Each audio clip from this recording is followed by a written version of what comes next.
Madi Fataha et professeur Merdes Rachid de m'avoir invité pour évaluer ce travail de recherche entrant dans la préparation d'une thèse de doctorat en sciences.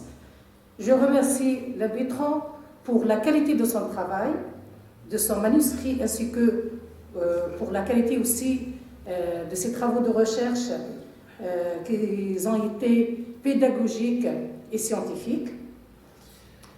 Je vais commencer, donc sur le fond, vous avez entamé un sujet très intéressant, un sujet d'actualité, étude de la modélisation moléculaire des interactions intermoléculaires dans les systèmes phényldiamine et l'acide 3,5-dénitrosalicylique. C'est une thématique d'actualité. De ma part, je vous remercie d'avoir choisi ce sujet d'actualité. Sur la forme, donc il y a des rectifications qui doivent être corrigées et des fautes, bien sûr, qui doivent être aussi rectifiées et corrigées. Donc je commence par la première page. Donc généralement, il y a un ordre donné par l'administration. Il y a un modèle donné par l'administration, en commençant par le remerciement, le résumé en français, en arabe, en anglais, puis liste des figures, des tableaux. Et là, vous n'avez pas respecté l'ordre, d'une part. D'un autre, vous n'avez pas inséré la liste des abréviations dans les premières pages. Donc, vous avez directement commencé par le sommaire. Voilà. Donc, il faut rectifier ça. Passons à la page 2. S'il vous plaît, monsieur Ahmed, il faut noter pour... Juste. Donc madame, c'est une liste d'abréviations que j'ai oublié de mentionner. Oui. Seulement. Oui, et respecter l'ordre. Par exemple, le résumé il y a une page où il y a le résumé en français. Une autre page avec une numérotation en chiffres romains. Par exemple, le résumé en anglais, en arabe. Il ne faut pas insérer résumé en français, en anglais dans une seule page. Voilà. Là. Chaque résumé doit chaque résumé doit être intégré dans une page à part, numéroté en chiffres romains. Oui.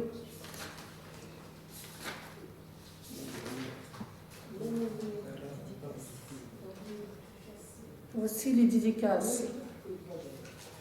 Je ne voulais pas Didier, il est neutre. Si je dédicace au jury Il y a le remerciement qui m'a honoré aujourd'hui, vraiment. Vous avez commencé donc à partir de l'introduction générale, donc la numérotation est commencée par le 1, la page 2. La première ligne, donc la modélisation moléculaire est un terme général. Après le point où il y a la référence 5, il y a une répétition. Donc la modélisation moléculaire est une méthode, etc. etc. Donc c'est une phrase à reformuler. Il faut corriger ça. Dans l'introduction. L'introduction générale, page 2.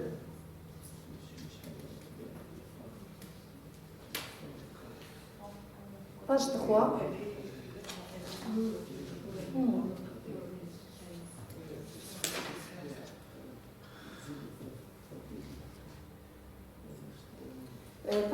Page 3. Ce complexe a une activité antimicrobienne. Qui dit que votre complexe il n'y a pas de référence, il n'y a rien. Il faut insérer une référence quand même.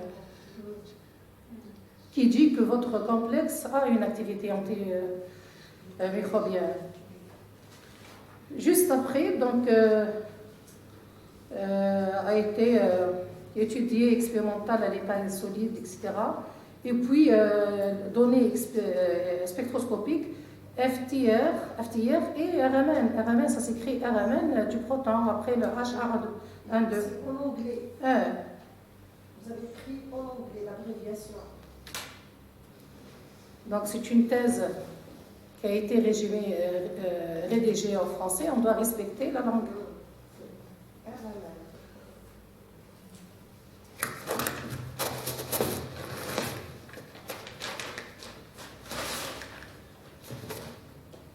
Passons à la page 4. Je vous remercie puisque votre manuscrit est très riche en références bibliographiques. Passons à la page 4. Donc là, il faut réarranger l'écriture des références bibliographiques. 1, 3, il y a une référence qui se répète. Par exemple, la référence 2 et 8. C'est une référence répétée. Donc, il faut insérer une seule référence. Donc, le 2, c'est le E, Insuline moderne, physical, etc., 2004. University Science 2004. Et la même chose qui se répète en 8. Donc, il faut enlever wahda minha. Est-ce que vous suivez, M. Adnan? Vous suivez? Je suis. La page 6.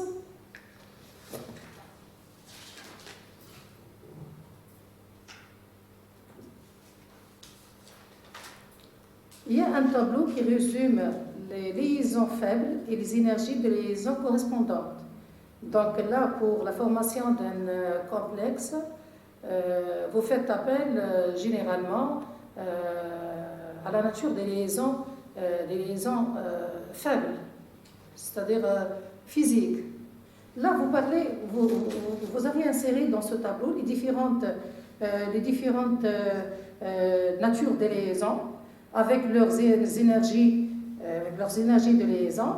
Voilà, là, vous présentez les différentes liaisons de nature physique et vous insérez la liaison covalente. Alors, dans votre texte, vous dites que l'objectif principal de la chimie supramoléculaire est de parvenir à acquérir, etc., sur liaison non covalente. Pourquoi vous avez inséré une liaison covalente avec une énergie très importante de l'ordre de 150 à 1000 kilocalories par mol?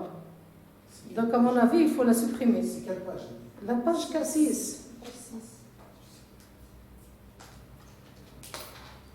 Même dans le deuxième paragraphe, donc la stabilité de ces systèmes moléculaires repose sur l'établissement d'interactions non covalentes et de faible énergie. Vous êtes avec moi?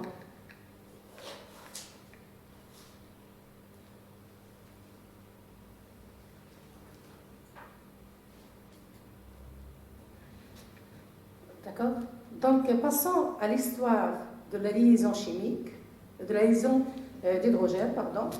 Là, vous parlez de la liaison hydrogène, vous dites que vous donnez une définition, donc c'est une liaison dont peu de monde subconnaît l'importance il y a quelques années encore. C'est à reformuler, à corriger aussi. La même chose, au même titre, je crois que vous avez traduit Parfois. copié-collé par Google Traducteur. Donc, cette définition, il faut la revoir. Parfois, oui, c'est vrai. Si tu veux corriger, par exemple, l'expression,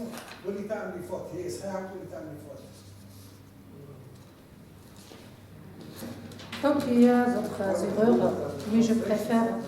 Il y a d'autres erreurs, mais je préfère vous donner ça à la fin de la soutenance. Ce sont des erreurs de frappe, des erreurs de reformulation des phrases, etc. Ce qui nous intéresse, c'est le fond de votre travail. Je vais commencer par la première question. Donc, vous avez formulé, ou bien vous avez réalisé votre complexe PPD-DNS. Comment vous avez formé ce complexe par le transfert de charge selon le niveau énergétique au molimo? Ah, d'accord. C'est-à-dire formation du complexe. Eh bien, oui. Le PPD et DNS. Le PPD et DNS. Nous avons le PPD, il a l'HOMO, il a l'HUMO. L'autre molécule, c'est DNS, elle a l'HUMO, il a la base vacante. Je vais parler base vacante pour ne pas parler HUMO et LUMO, je vais base vacante auto-occupée. Oui. Donc, quand les deux molécules se rapprochent, il y a migration ou transfert généralement d'électrons, des électrons de l'HUMO du composé A vers l'HUMO du composé B. Il y a une interaction frontalière entre les deux orbitales. Orbital HUMO et l'orbital LUMO. Une avec une énergie basse et l'autre avec l'énergie haute. On accepte généralement l'énergie stabilisante, c'est s'il y a un transfert de 2 électrons. Là, dans notre cas, il y a un transfert d'un électron seulement, généralement. Il y a aussi, on néglige généralement l'interaction frontalière entre l'HUMO ou la base vacante de A et la haute occupée de B. Pourquoi? Puisque l'énergie est grande. Donc on considère seulement l'énergie stabilisante entre la plus petite des interactions frontalières entre A et B. Je vous remercie. Donc pratiquement, vous avez utilisé 2 solvants, à savoir l'eau et le méthanol. Le méthanol. 2 solvants et l'autre c'est le vide. Oh oui, 2 solvants et l'autre vide, oui. C'est-à-dire l'eau et le méthanol et le vide. Comment l'utilisation des solvants influe sur la nature de liaison lors de la formation de votre complexe PBD et DNS?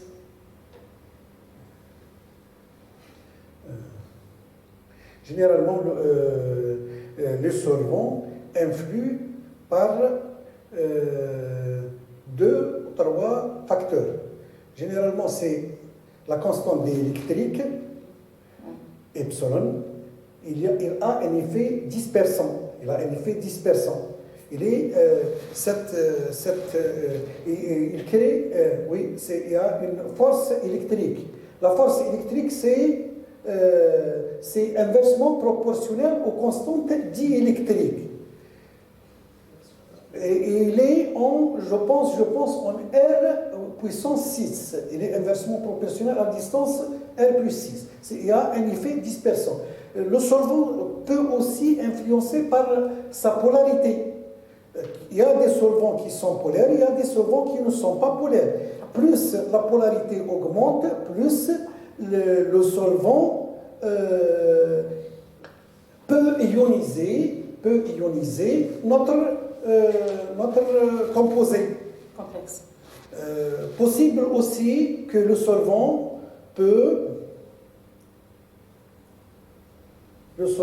aussi influencer s'il y a un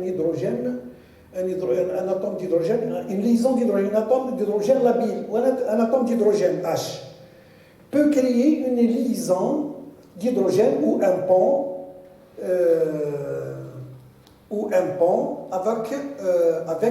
avec d'autres composés. La liaison hydrogène, on sait bien c'est quoi la liaison hydrogène. Donc, la liaison, c'est dispersant. On peut dire que c'est une dispersion. Il peut influencer comme dispersant.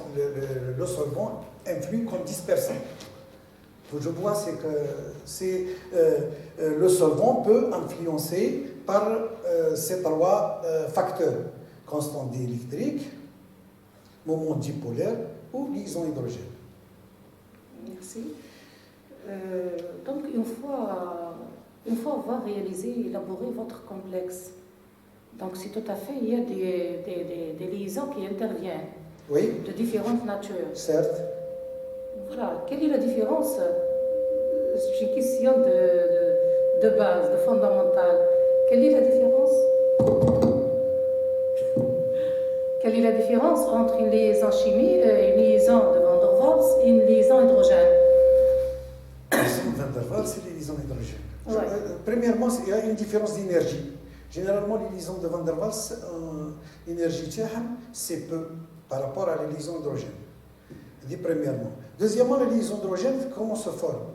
Si la liaison hydrogène est liée à un atome électronégatif comme l'azote ou l'oxygène ou le fluor dans une molécule, et en contrepartie, il y a une molécule qui a un atome électronégatif, dans ce cas-là, il y a formation d'un pont entre cet atome d'hydrogène qui est lié à la première molécule et la deuxième molécule. C'est-à-dire la liaison d'hydrogène, comment se forme.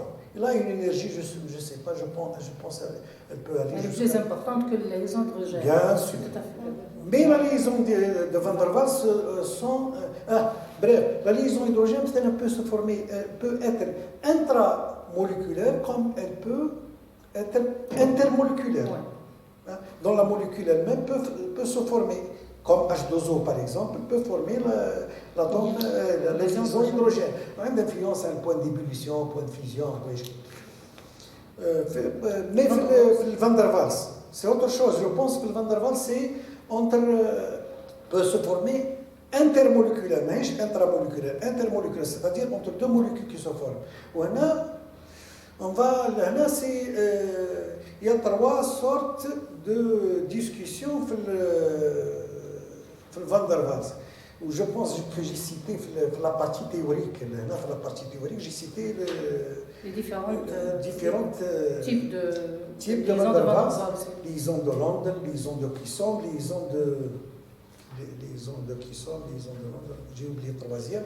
Mais de toute façon, c'est entre dipôle permanent, dipôle permanent, c'est-à-dire polaire. Dipôle permanent, dipôle induit, c'est polaire, non polaire, et induit, qui sont les troisième forme de Van der Waals. Induit, c'est apolaire. On peut dire aussi que la liaison de Van der Waals représente des interactions entre molécules. Par contre, l'hydrogène, c'est une création d'une véritable liaison chimique. C'est vrai. Voilà. On peut rajouter ça.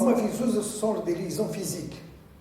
Ce ne sont pas des vraies liaisons, ce sont des liaisons physiques. Oui, mais quand en parlant c'est-à-dire de l'énergie. Oui. De l'énergie, donc la liaison hydrogène, elle est plus importante. Elle est plus importante, oui. Voilà. Puisqu'il forme un pont. Oui. Ma dernière question. Oui. De quoi dépend le fonctionnel MO6 de X? MO6. M0, pardon, M06. M06. Je pense. M06. Dans votre conclusion générale. M06, c'est notre fonctionnel. C'est notre fonctionnel. Elle dépend, je pense, de la densité, ρ, la charge, je crois, delta au carré R. Elle dépend de M06 2X, elle dépend de Hartree-Fock 54%. Elle est hybride avec Hartree-Fock. Je pense 3. Et l'énergie, je pense, une énergie de dispersion, de corrélation. Énergie de corrélation et énergie de corrélation de dispersion. Le fonctionnel M06, c'est une fonctionnelle hybride qui comprend un terme à 54% de Hartree-Fock, c'est-à-dire un silicio chimie quantique, et un terme empirique et un terme de correction, s'appelle un terme de dispersion pour mesurer et donner les interactions intermoléculaires. L'avantage, c'est pourquoi on a choisi cette fonction. Donc elle comprend un terme de dispersion pour calculer les interactions intermoléculaires. Je vous remercie. Donc, merci M. Atmani Ali pour ces éclaircissements, pour les bonnes réponses. Je vous souhaite une bonne continuation dans le domaine de recherche, bonne continuation dans votre vie privée. Je rends la parole à Madame la Présidente. Merci. Merci, Madame. Donc, sans tarder, je passe la parole à M. Bouhadi Aziz. La même chose pour éventuelles questions, remarques et recommandations.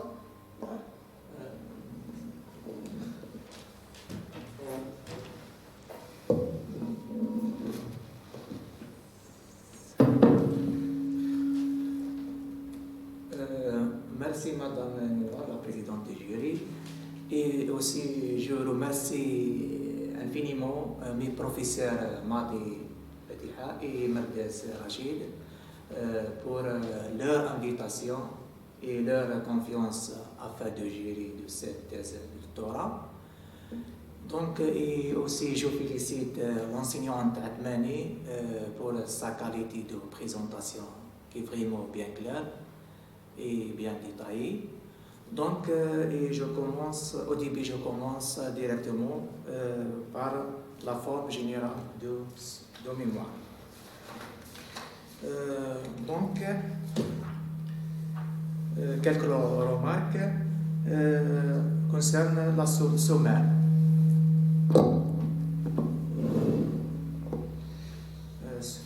عندك de quelques décalages sommaires. La page عندك La page page 17. كمل الناس من هنا.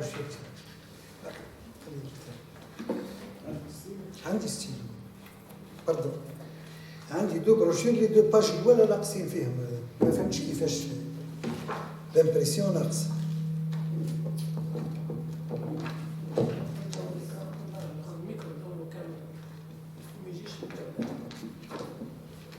واش قلتي؟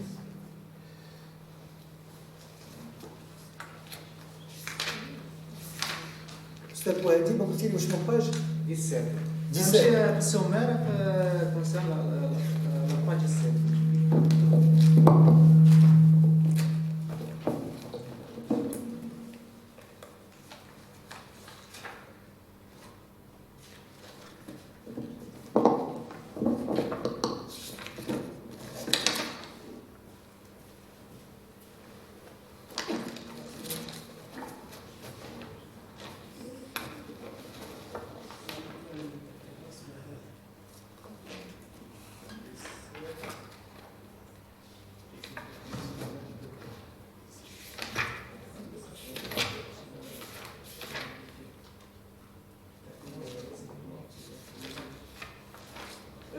La page 17, je vais la théorie du graphe du modèle des liaisons hydrogène. Il existe la page 18 normalement. théorie des graphes du modèle des liaisons d'hydrogène. La part de Taylor.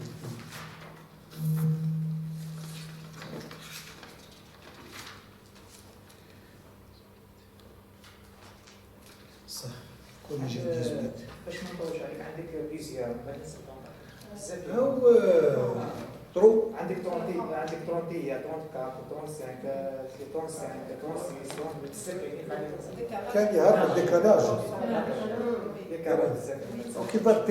كيفار وورد وبعد ساعات تداه بي دي اف تهرب لك لي باج ياسر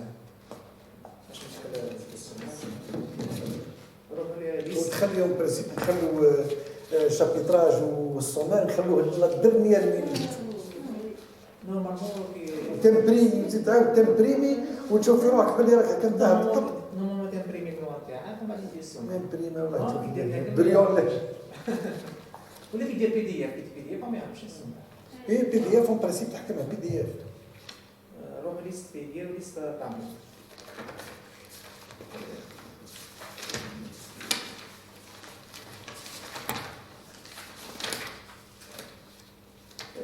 الاثنين اون جرام سيميو ديال نحي الجرام نحاها كرا ليست فيغير ليست تعمل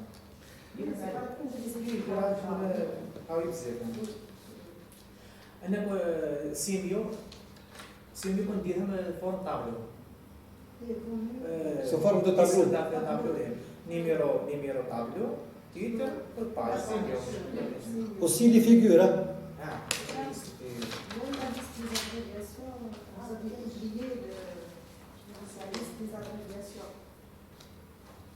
عندك ليست في مسيو بوهاجي اللي بعد ما نكمل انا نبعث لك واحده كوبي توصل لك تقلق الشرح نديروا له رومارك هذه باش نصلحوش بيان سور لا ماذا بيا انا ماذا بينا برا نعطوها في السيت تاع الجامعه لازم تكون حاجه بروبر عندك برك في ليست دي فيغير عندك في الباج 63 63 ديك عندي فيغير 3 هنا كدير ليست دي فيغير هنايا كدير اشار دو كولور دي بور لا بريزونطاسيون دي زانتيغاسيون انسي 63 صوت لك نصريفو 63